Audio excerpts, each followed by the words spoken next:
Sao tôi buông tay khi đời ra dáng, sao không đi đến cuối con đường hay tôi đã già.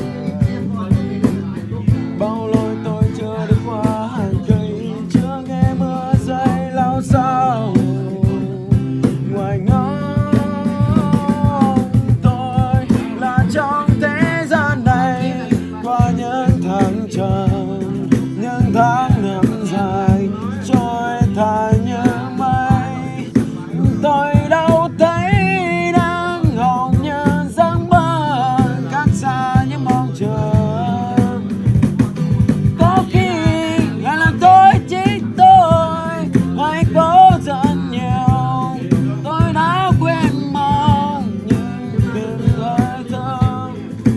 Và ngày tháng cuối cùng tôi muốn đi đến đây lúc chỉ còn